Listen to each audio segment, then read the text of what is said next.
آپ کے 6 بچے ہیں، آپ سالانہ ماہانہ اتنا پیسہ آپ دیجیے حکومت کو. سنیے تو صحیح. عمر رضی اللہ تعالیٰ عنہ ایک مدینے میں باہر سے آئے ہوئے قافلے کی نگرانی کر رہے تھے. اچانک ایک بچے کے رونے کی آواز آئی. بچہ زور سے رویا. حضرت عمر گئے اٹھ کر، اس کی ماں سے کہا، اندھیرا تھا، اس کی ماں سے کہا اسے بچے کو سنبھال، یہ رو رہا ہے. اس نے پھر بچے کو بہلایا، پھسلایا. حضرت عمر آ گئے، تھوڑی دیر پھر بچہ رویا، پھر حضرت عمر اٹھ کے گئے. جب 2-3 مرتبہ ایسا ہوا تو حضرت عمر کو غصہ آ گیا. حضرت عمر نے کہا کون ہے تو؟ تجھے تیرا بچہ نہیں سنبھل رہا، ساری راتوں کے سے روتے روتے. اس عورت نے کہا تو کون ہے؟ تو نے جی ہمیں رات رات پریشان کر دیا. میرا بچہ جو رو رہا ہے وہ جو عمر ہے نا، عمر امیر المومنین، اس نے یہ قانون بنایا ہوا ہے کہ جب تک بچہ ماں کا دودھ نہیں چھوڑے گا اس وقت تک بچے کا وظیفہ بیت المال سے نہیں دیا جائے گا. میں وقت سے پہلے اس کا دودھ چھڑوا رہی ہوں تاکہ وظیفہ شروع ہو جائے. سنیے آپ، اللہ تعالیٰ جن کے ذریعے دنیا میں عدل لانا چاہتے ہیں، اللہ تعالیٰ بالکل ظاہر کے خلاف ان تک انسانوں کی حاجتوں کو پہنچا دیتے ہیں. سنیے میں کچھ کہہ رہا ہوں. اور جو لوگ ظالم ہوتے ہیں، اختیارات ان کے ہاتھوں میں ہوتے ہیں مگر وہ اپنے اختیارات سے ظلم کرتے ہیں، انصاف نہیں کرتے. اللہ تعالیٰ ان کے مالوں میں، ان کے خزانوں میں، اللہ تعالیٰ ان کی آمدنیوں کے اسباب میں بے برکتی ڈال دیتے ہیں. وہ بے برکتی ان کو اور بخیل بنا دیتی ہے، کیونکہ آدمی برکت دے کر سخی بنتا ہے اور بے برکتی سے آدمی بخیل بنتا ہے. اللہ ان کے دل میں بخل ڈال دیتے ہیں اور ان کے دل میں خوف ڈال دیتے ہیں کہ مال ختم ہو گیا تو کیا ہوگا. تو میں نے عرض کیا کہ عمر رضی اللہ تعالیٰ عنہ، وہ عورت حضرت عمر کے منہ پہ کہہ رہی ہے، وہ جانتی نہیں کون آدمی ہے یہ، رات کا اندھیرا ہے. اس نے کہا جو عمر ہے نا اس نے قانون بنایا ہوا ہے کہ جب تک بچہ ماں کا دودھ نہیں چھوڑ دے گا اس کا وظیفہ شروع نہیں ہوگا. حضرت عمر کا قانون تھا یہ. حضرت عمر سنتے ہی وہاں سے پلٹے اور اتنا روئے اور یہ کہا حضرت عمر رضی اللہ عنہ کہ عمر تو اللہ کو کیا جواب دے گا؟ تو نے کتنے بچے مسلمانوں کے قتل کر دیے ہوں گے اس طرح. حضرت عمر رضی اللہ واپس آئے، فجر کا وقت ہو گیا تھا، رات اسی رونے میں گزری. فجر کی نماز انہوں نے پڑھائی تو حضرت عمر کے رونے کی وجہ سے پیچھے تک آواز حضرت عمر کے رونے کی آ رہی تھی آخری صف تک، اور سبھی حضرت عمر پڑھ کے آ رہے ہیں. حضرت عمر پر اتنا رونا سوار تھا. حضرت عمر پر سوچیے. اور میں اسی وقت اس ایک رات ایک بچے کے رونے پر حضرت عمر نے قانون فوراً بدلا اور سارے ملکوں کو خط لکھ دیا کہ بچے کی پیدائش کے ساتھ ساتھ اس کا وظیفہ جاری کر دیا جائے. سوچیے آپ، یہاں بچہ پیدا ہو تو اس کا ٹیکس بھرو، وہاں بچہ پیدا ہو تو اس کا وظیفہ دو. میں اس لیے عرض کر رہا ہوں کہ لوگوں نے زکوٰۃ کو بچایا، اللہ نے ان پر ٹیکس مسلط کر دیا. جی ہاں، وہ ہوتے جی ایس ٹی کو ہوتے ہیں بیچارے. اگر زکوٰۃ دیا کرتے، جب مسلمان زکوٰۃ دیتا تھا تو غیروں سے ٹیکس لیتا تھا. مسلمان نے زکوٰۃ کو روکا ہے، غیر سے ٹیکس لے رہے ہیں. دیکھ لیجیے آپ، پوری دنیا میں دیکھیے آپ. میں تو تاثر صاحب کھل کر عرض کر رہا ہوں کہ جب مسلمان زکوٰۃ دیتا تھا غیر سے ٹیکس لیتا تھا. آج مسلمان نے زکوٰۃ کو روک کر یہ مسلمان غلامی کی زندگی گزار رہا ہے اور ان سے غیر ٹیکس لے رہے ہیں. ورنہ ٹیکس کی مقدار بہت زیادہ ہے زکوٰۃ کے مقابلے میں. زکوٰۃ تو بہت تھوڑی، اللہ تو بہت تھوڑا سا لے رہے تھے صرف تمہیں نوازنے کے لیے، ورنہ اللہ کو تمہارے مال کی ضرورت نہیں ہے. ہمارے ایسا فرماتے تھے اگر مسلمان زکوٰۃ صحیح طریقے پر ادا کرے تو مسلمان زکوٰۃ کی برکات کو برداشت نہیں کر سکتا. اتنی برکات زکوٰۃ مال کو اتنا بڑھا دیتا ہے. اس لیے آفتیں آتی ہیں مال پر، چھاپے پڑتے ہیں، پھر آ کے روتے ہیں. جی ہاں، اگلی بجلی ساری کسر نکل جاتی ہے، پھر ہوتے ہیں آ کر. اسے میرے دوستوں چیزوں، زکوٰۃ کو اس کی جگہ پر پہنچاؤ. لوگوں نے زکوٰۃ کو خیر کے کاموں کے لیے کر لیا ہے، اور جو زکوٰۃ دے کر مال پاک کیا ہے اسے اپنی خواہشات پوری کرتے ہیں کہ اگر ہمارا مال پاک ہو گیا ہمیں اختیار جو چاہے کریں. بالکل نہیں. اسراف جو حرام ہے وہ حلال مال میں حرام ہے. سنیے بھی کیا کہہ رہا ہوں. اسراف جو حرام ہے وہ اسراف حلال مال میں حرام ہے.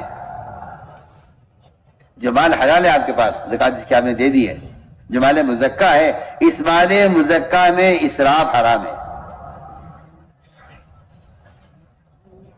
جو زکوٰۃ آپ نے دی ہے یہ زکوٰۃ مال کا میل ہے، یہ فقراء کے لیے ہے. اور جو زکوٰۃ دے کر آپ نے مال پاک کیا ہے، اس پاکیزہ مال کو سب سے پہلے مدارس پر خرچ کرو کہ علم فرض ہے. سب سے پہلے کہہ رہا ہوں. تم کالجی اسکول بنانے پر مال خرچ کرتے ہو یہ سوچ کر کہ ضرورت ہے. میں کہتا ہوں اس جہل کے پڑھنے سے زیادہ مسلمان کو احکام اور آخرت اور دین کے پڑھنے کی ضرورت ہے تاکہ ابدی زندگی بنے. اب تو افسوس بھی ہوتا ہے، حیرت بھی ہوتی ہے کہ ایک علاقے میں اسکول کالج تو بہت ہے، مدرسہ کوئی نہیں ہے. عجیب بات ہے. یہ کیا؟ اس کا مطلب یہ ہے کہ جہل غالب ہے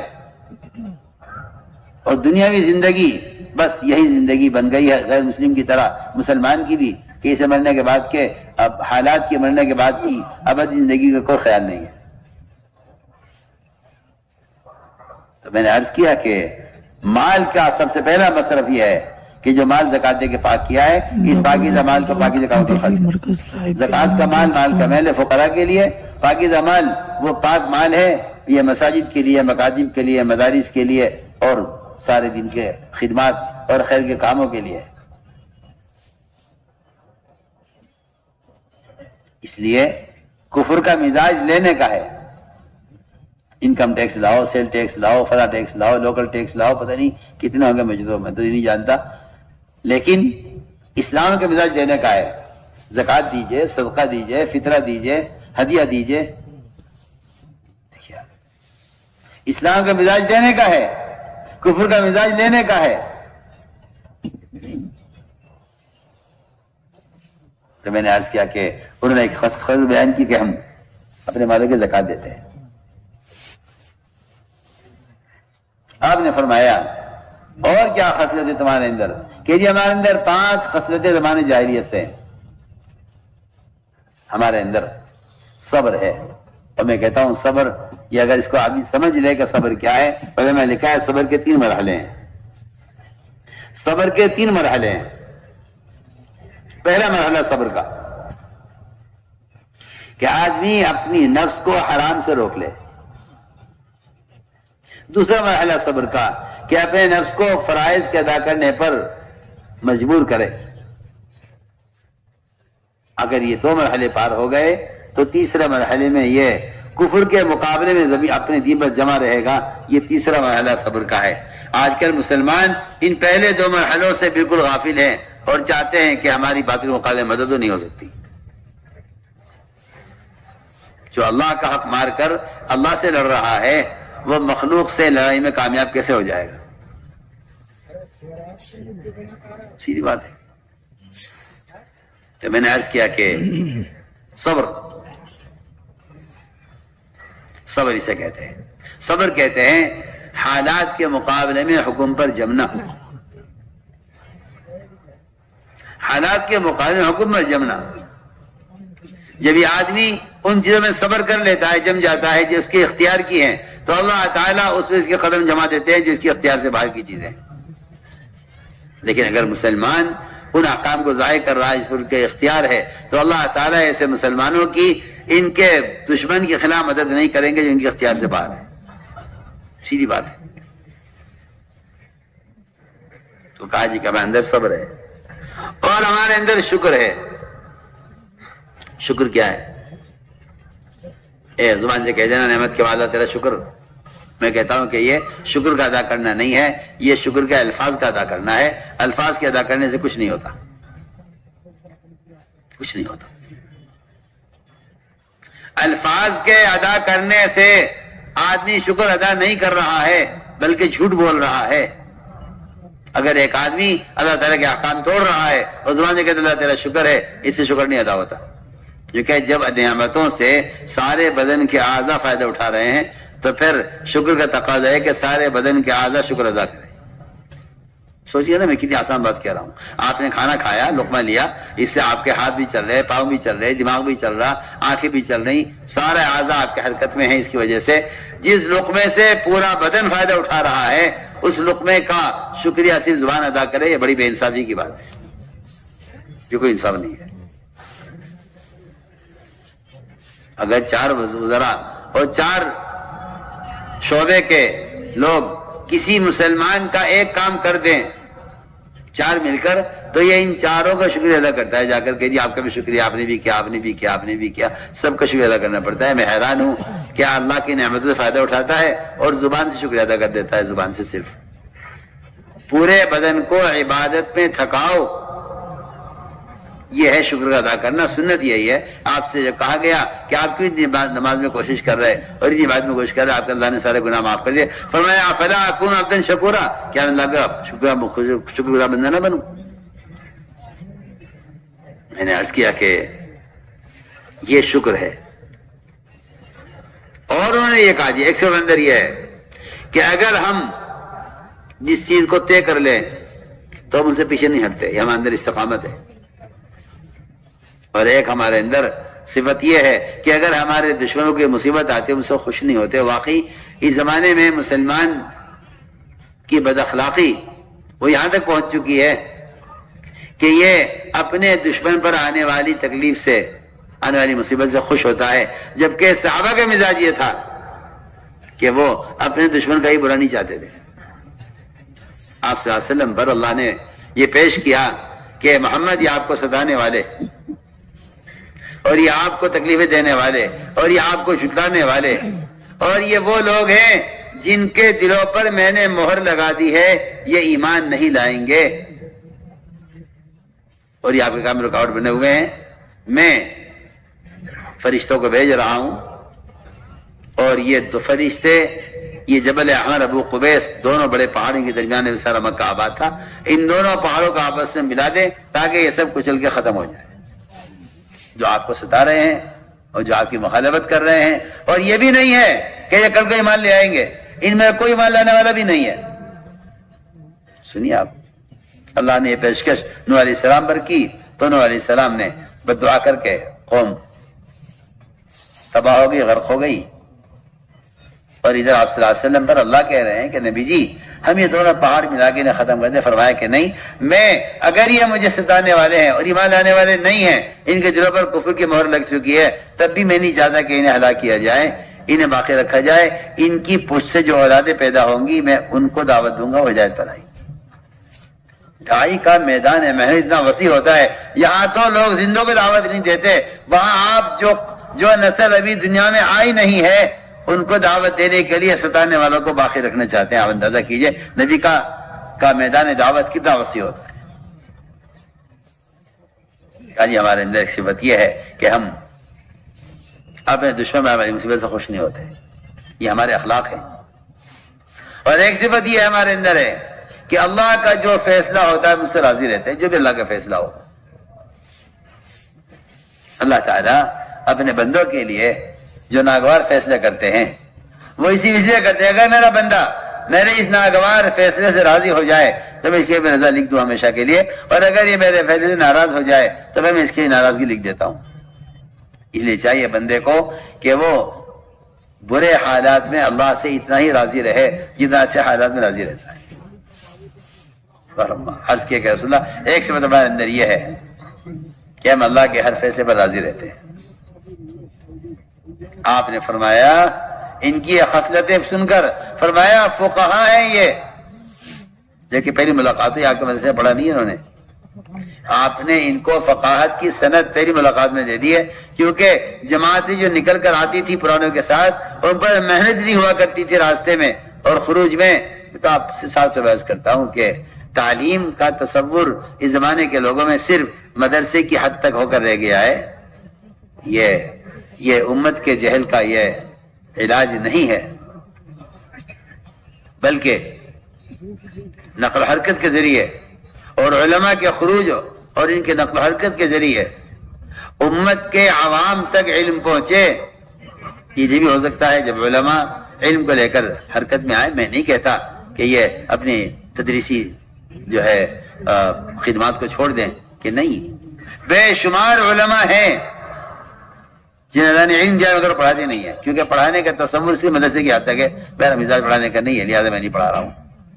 حالانکہ پڑھانے کا تصور صرف مدرسے کی حد تک نہیں ہے، بلغوا عنی ولو آیا کی جو حدیث ہے یہ آپ کو اس کا حکم دے رہی ہے کہ اگر آپ ایک آیت کے عالم ہیں تو آپ ایک آیت کے معلم بھی ہیں۔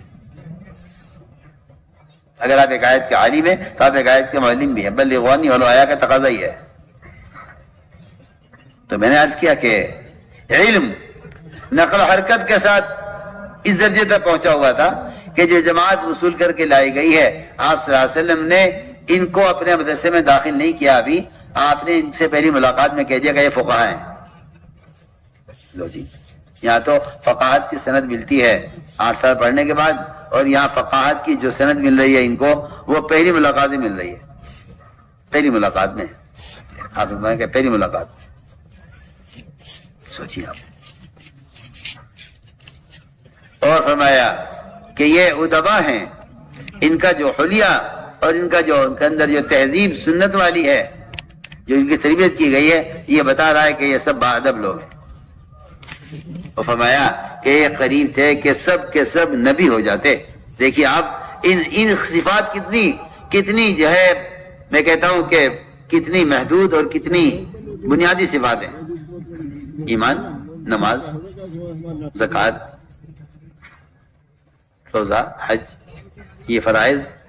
فرمایا کہ ان کے اندر وہ صفات ہیں کہ یہ قریب تھے کہ سب کے سب نبی ہو جاتے۔ میں کہ دین تو بہت آسان ہے، دین تو بہت آسان ہے، لوگوں نے اس کو مشکل بنا دیا ہے، ورنہ دین یسرون کا مطلب ہی یہی تھا کہ دین اللہ نے دین کو مسلمان کو اس طرح دیا ہے کہ ہر مسلمان ان اللہ کے احکام کو آسانی سے پورا کر سکتا ہے۔ تو آپ نے فرمایا کہ یہ فقہا ہیں، ادبا ہیں، اور فرمایا قریب تھے کہ سب کے سب نبی ہو جاتے۔ آپ نے فرمایا کہ میرا دل چاہتا ہے کہ میں 5 باتیں تمہیں اور بتلاؤں۔ فرمایا کہ مال جمع نہ کرو ضرورت سے زیادہ، مکان تعمیر نہ کرو ضرورت سے زیادہ۔ فرمایا کہ اس اللہ سے ڈرتے رہو جس کے پاس سب کو جمع ہونا ہے، اور فرمایا اس دنیا میں رغبت نہ کرو جس کو چھوڑ کر جانا ہے۔ آپ صلی اللہ علیہ وسلم نے ان کے مزید صفات بیان فرمائی ان میں، اور فرمایا کہ اس آخرت کا فکر کرو جہاں ہمیشہ رہنا ہے۔ 5 بات آپ نے یہ فرمائی۔ تو میرے دوستوں عزیزوں، ہماری ساری بات کا خلاصہ یہ ہے کہ یہ ایک محنت ہے عملی، اور ایک محنت ہے ایمان کی تکمیل کی، اور اپنے ایمان کو اپنے اندر جھانکا کرو، دیکھا کرو، اور اپنے ایمان کو قرآن پر صحابہ پر پیش کیا کرو۔ اس لیے آپ صلی اللہ علیہ وسلم نے صحابہ سے ایمان کے بارے میں سوال کیا، صحابہ نے سوال کے مطابق ایمان کا جواب دیا ہے۔ اس لیے میرے دوستو عزیزو، یہ ساری کی ساری محنت اصل ایمان کی تکمیل کے لیے اور اپنے ماحول کو بدلنے کے لیے اللہ نے دعوت کے اندر ماحول کی تبدیلی رکھی ہے۔ آپ صحابہ کی دعوت کے واقعات سنیں، صبح سے شام تک ایک صحابی کی دعوت پر پورا قبیلہ دین پر آیا، پورے قبیلے نماز جو ہے پورا قبیلہ نماز پر آ گیا، صبح سے لے کے شام تک یہ پورا قبیلہ تبدیل ہو گیا۔ لیکن آپ یہ بات ذہن میں رکھیے گا کہ اسلام نہ کرامتوں سے پھیلا ہے، سننا ہم کچھ کہہ رہا ہوں، نہ کرامت سے پھیلا ہے، نہ دعاؤں سے پھیلا ہے۔ اور یہ بھی ذہن میں رہے آپ کے ذہن میں کہ اسلام جو پھیلا ہے وہ کسی کی حیثیت سے بھی نہیں پھیلا ہے۔ ہم آپ سے بہت بنیادی بات عرض کر رہے ہیں، کسی کی حیثیت، کسی کی کرامت، کسی کی دعا، اسلام اس سے نہیں پھیلا ہے، میں آپ سے کھل کر کہہ رہا ہوں. جی ہاں، آپ تو کسی ولی کرامت کی بات کر رہے، میں کہہ رہا ہوں کہ صحابی کی کرامت اور صحابی کی حیثیت. السلام علیکم. صحابی کی کرامت، صحابی کی حیثیت، صحابی نے دعا کی. میں آپ سے بہت کام کی بات آپ سے کہہ رہا ہوں. صحابی کی کرامت، صحابی کی حیثیت، صحابی کی دعا، مگر اسلام اس سے نہیں پھیلا. آپ کو میری بات کی طرف پوری توجہ دینی پڑے گی. جی ہاں، میں آپ کے اپنے ذہن کو جھنجھوڑ رہا ہوں کچھ کہنے کے لیے.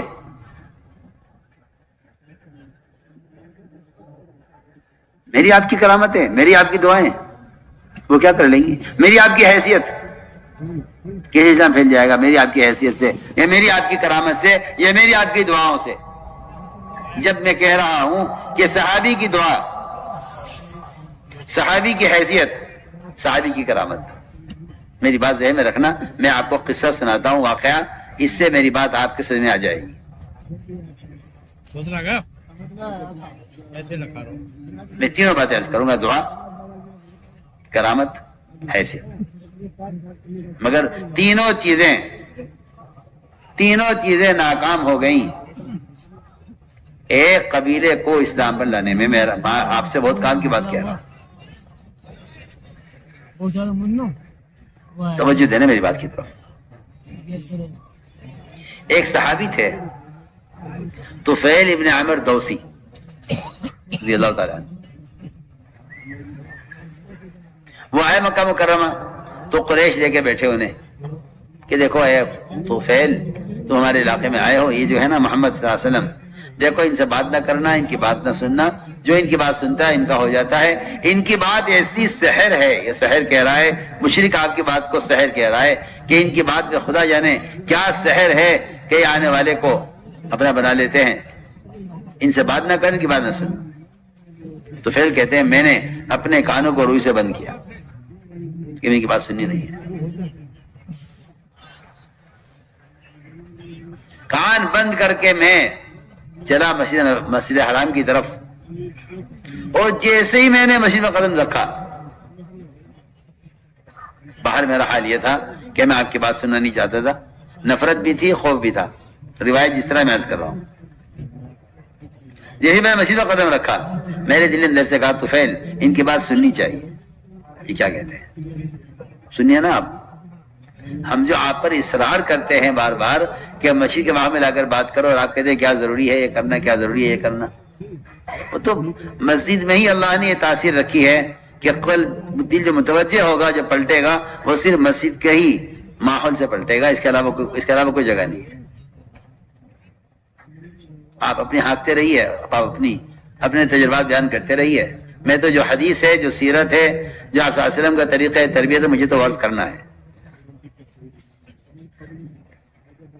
آپ بات کرتے ہیں تجربات کی، ہم بات کرتے ہیں سنت کی. چنانچہ تو پھر کہتے ہیں میں نے جیسے قدم رکھا مسجد میں، میرے دل میں بات آئی کہ ان کی بات سننی چاہیے. میں نے کانوں سے روئی نکالی اور آپ کے پاس گیا، اور میں نے کہا محمد صاحب آپ کیا کہتے ہیں؟ فرمائیے. کہتے ہیں آپ نے مجھے دعوت دی اور میں نے وہیں آپ کی دعوت کو قبول کر لیا. ٹھیک ہے. پھر عرض کیا گیا سودا دعا کر دی ہے، میں اپنے قبیلے کو دعوت دینے جانا چاہتا ہوں، لیکن مجھے اپنے قبیلے کو اس دین پر لانے کے لیے، سنیے آپ کان کھول کر، مجھے اپنے قبیلے کو اس دین پر لانے کے لیے کوئی کرامت چاہیے. حیثیت تو میرے پاس ہے. میں نے کہا تھا نا حیثیت اور کرامت. انہوں نے کہا یہ حیثیت تو میرے پاس ہے. میری ایسی حیثیت ہے ان کے درمیان کہ میں جو کہوں گا وہ کریں گے، میری بات سب مانیں گے. میں بڑا حیثیت کا آدمی ہوں. یہ کہا نا روایت میں جو میں کہہ رہا ہوں، میری بات کی انکار نہیں کریں گے، میری بڑی حیثیت ہے. مگر مجھے کرامت چاہیے، کوئی ایسی چیز میرے ساتھ ہو، کوئی عجوبہ کوئی نئی چیز جس کو دیکھ کے میری قوم متاثر ہو کہ یہ مجھے کوئی کرامت چاہیے. آپ نے اللہ سے دعا کی کہ اللہ اس کے لیے کوئی کرامت کر دے. تو کہتے ہیں میری دونوں آنکھوں کے درمیان میں اس جگہ ایک تیز روشنی پیدا ہو گئی ہے. صحیح بات ہے کہ جو دیکھے گا نور چمکتا ہوا وہ اس نور سے متاثر ہوگا، پھر میں اس کو دعوت دوں گا. اس سے یہ کرامت میرے اس دین کے کام میں اور ان کو دین پر لانے میں یہ کرامت میری مدد کرے گی، ادھر میری حیثیت ہوگی. اللہ سے دعا کروں گا اللہ میری قوم کو ہدایت دے دے. گئے قوم کی طرف. جب قوم کے قریب پہنچے، گاؤں میں داخل ہونے سے پہلے دل میں خیال آیا کہ قوم یہ کہے گی کہ اس نے طفیل اپنا دین بدلا تھا اس لیے اس کا چہرہ بدل گیا. اے بھائی بیٹھ جاؤ نیچے، کیوں کھڑے ہو تم؟ کیوں کھڑے ہو؟ بیٹھ کے بات سنو. کیونکہ تماشا تھوڑی آدمی کھڑے ہو کے دیکھ سنے، بیٹھ کے سننا چاہیے. تو کہنے لگے کہ مجھے خیال ہوا کہ قوم یہ کہے گی اس نے اپنا دین بدلا تھا اس کا چہرہ بدل گیا.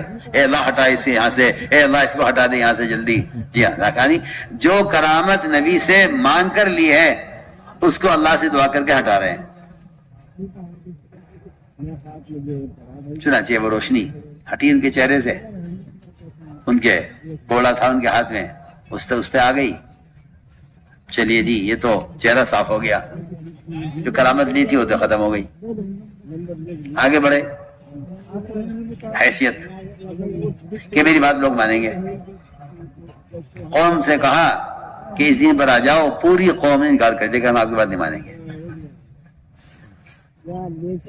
جب دیکھا نہ کرامت سے کام ہوا نہ حیثیت سے، تو میں آپ سے کہتا ہوں کہ واپس آئے آپ صلی اللہ علیہ وسلم کے پاس، آ کر کہا اس قوم کے لیے بد دعا کر دی کہ ہلاک ہو جائے. میری بات نہیں مانتے. فرمایا نہیں دوست، قبیلہ کے آدمی سے کہا کہ نہیں طفیل، ہم تمہاری قوم کے لیے بد دعا نہیں کرتے، ہم تو دعا کریں گے تمہاری قوم کے لیے، مگر تمہیں محنت کرنی ہوگی. جا کر تم جاؤ محنت کرو. آپ سوچیے، آپ نے بولا ٹھیک ہے تم بیٹھو یہاں ہم دعا کرتے ہیں. نہیں، بھائی جب جا کے محنت کرو دعا کرتے ہیں. یہ قوم میں گئے. آپ صلی اللہ علیہ وسلم کی ہجرت سے پہلے سے لے کر خیبر تک اتنا لمبی مدت ہے. اس میں طفیل رضی اللہ تعالیٰ عنہ اپنی قوم پر محنت کرتے رہے. جب محنت پوری ہو گئی، اللہ نے دیکھ لیا قربانیوں کو، اللہ تعالیٰ نے ایک مدت کے بعد ان کی قوم کے دل کو پلٹا. پھر یہ 80 خاندان کو لے کر پہنچے آپ صلی اللہ علیہ وسلم خدمت مدینہ منورہ. آپ خیبر میں تھے اس وقت. دیکھیے کہاں، ہجرت سے پہلے سے لے کر خیبر تک.